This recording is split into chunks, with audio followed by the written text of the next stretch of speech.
Oprah spent millions on personal trainers, nutritionists, and private chefs, and even so, her belly reappeared several times over the years. Do you know what she did when that happened? She did not hide behind oversized blouses. She learned that the wrong fabric turns the belly into an unwanted focal point, and the right fabric makes the eye travel anywhere else. And if even she goes through this, imagine us, real women, living real lives, with no dressing room lights and no personal stylist. The real drama happens every day. You open the closet, grab that loose blouse thinking it will save the outfit, and when you look at yourself in the full-length mirror, you realize you look bigger than before you got dressed. Or you do the opposite. Squeeze into pants that highlight every curve in a way that leaves you uncomfortable all day long. Tell me, how many times did you think you had solved the problem, but the mirror told you otherwise? Both choices lead to the same result, a silent war between you and your clothes. What no one explains is that visually softening the belly after 60 does not require sacrifice or a body transformation. It requires 6 tricks of tailoring, proportion, and structure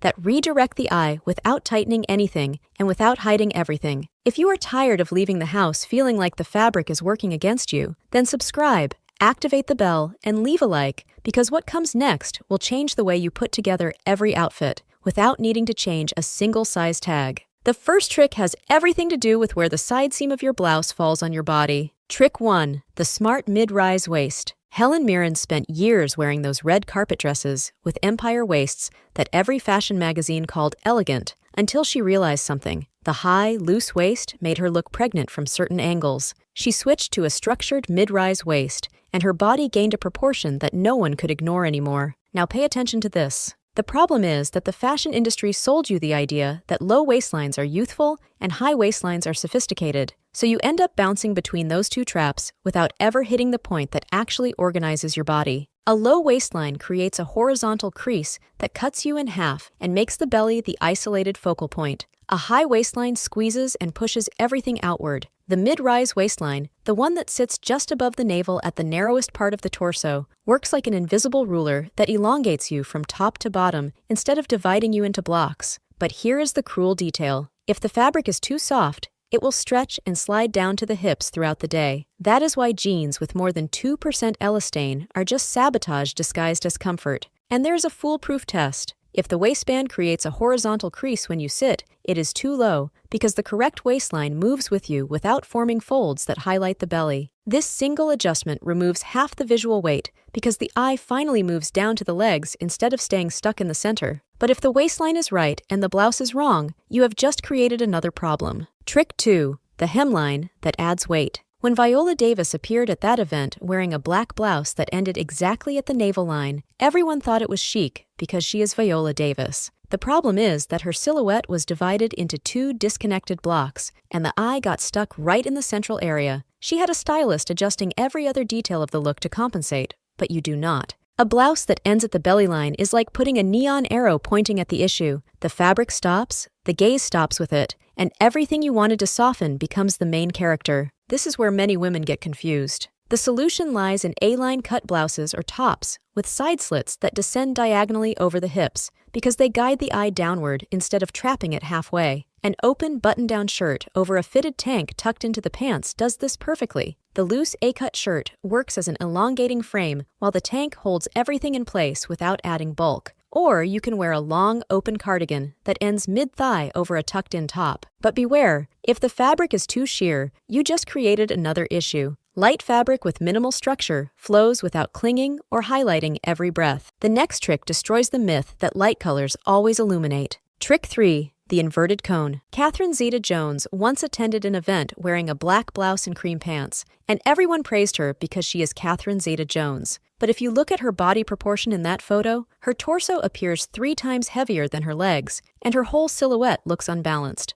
She has a styling team to compensate, but you wearing dark on top and light on the bottom will look like an inverted cone, concentrating all visual weight right on the belly. Breathe with me now. The human eye works like an automatic spotlight. It goes straight to where there is contrast and gets stuck where there is dark mass. When you wear dark bottoms and light or warm neutrals on top, the gaze moves downward to the legs, while the face and shoulders are highlighted, and the belly becomes a forgotten extra. It is the same reason why Monica Bellucci rarely wears light bottoms with dark tops. There is a visual math to this. If your pants represent 2/3 of your outfit's overall length, the dark color automatically draws the gaze to the longest part of the silhouette, your legs. Now here is what no one tells you. The color contrast needs to start at the waist, never above it. A light blouse tucked into dark pants creates the right division, but if the blouse is worn over the pants, the contrast rises and places all the attention directly on the belly. And if the light color on top is too bright white, you have created a reflective block that adds volume. Warm neutrals like beige, sand, or camel brighten without inflating. If this is already making sense to you, type "makes sense" in the comments.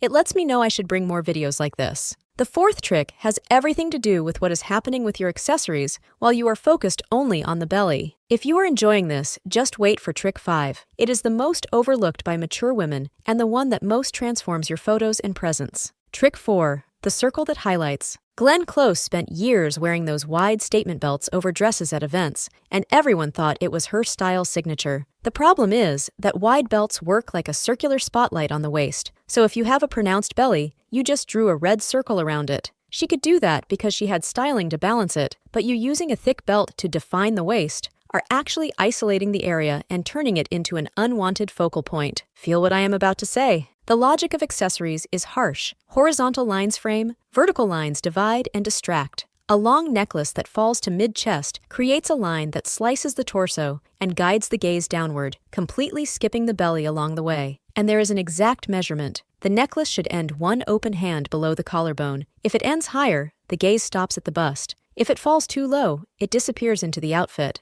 A loosely tied scarf around the neck does the same thing, but there is a trap. If you tie it tightly, or with a bulky knot, it creates a horizontal block that halts the gaze at the neck, and then it drops straight to the belly. The secret is in the soft drape that sways slightly. Now comes the fifth trick, and it changes everything you just learned. Trick 5. The squeezing armor. Sarah Jessica Parker spent her entire career in Sex and the City wearing those tailored blazers buttoned to the top, and everyone wanted to copy her. The problem is that when you button a structured jacket over a pronounced belly, the fabric pulls, the buttons strain horizontally, and the silhouette gets squeezed like sausage in tight packaging. She had tailors adjusting every piece to her body, but you buttoning a regular off-the-rack blazer are actually hugging and highlighting the very area you want to soften. This is pure gold. The visual geometry is simple. A closed jacket creates a rectangle that encloses the problem. An open jacket creates an inverted V that elongates from shoulder to knee and draws the eye to the edges, not to the center.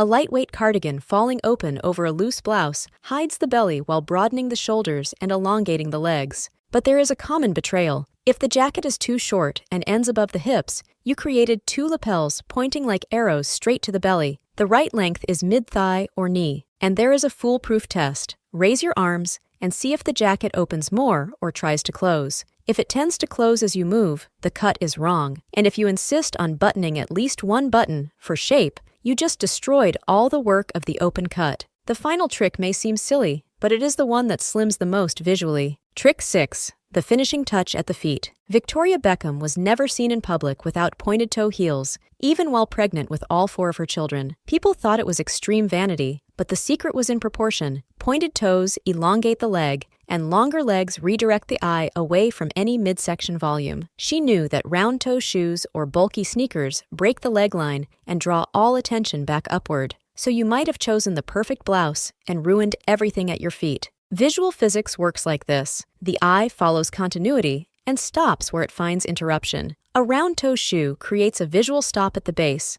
The gaze lands there, then goes back up looking for where to settle. And guess where it stops? On the belly. A pointed or slightly tapered shoe continues the vertical line of the pants, creating a downward arrow that elongates you from top to bottom. No torturous high heel required. See the logic? The more visual continuity you create, the less the belly shows. None of this is your fault. The industry never taught you how to dress for the body you have today, only for the body you had at 40. Now that you have the 6 tricks, what happens when you apply them all in the same outfit? 6 adjustments you just learned. A mid-rise waist that organizes without squeezing, blouses that angle downward, darker colors on bottom that pull the eye to the legs, long necklaces that divide the torso, open jackets that create elongating lines, and pointed shoes that continue the vertical flow, each piece working for your body instead of against it. If you made it this far and realized you have been wearing the wrong waist, blouses that cut you in half, and belts that highlight the very place you wanted to hide, subscribe to the channel and leave a like. Because mature elegance is not about desperate disguise.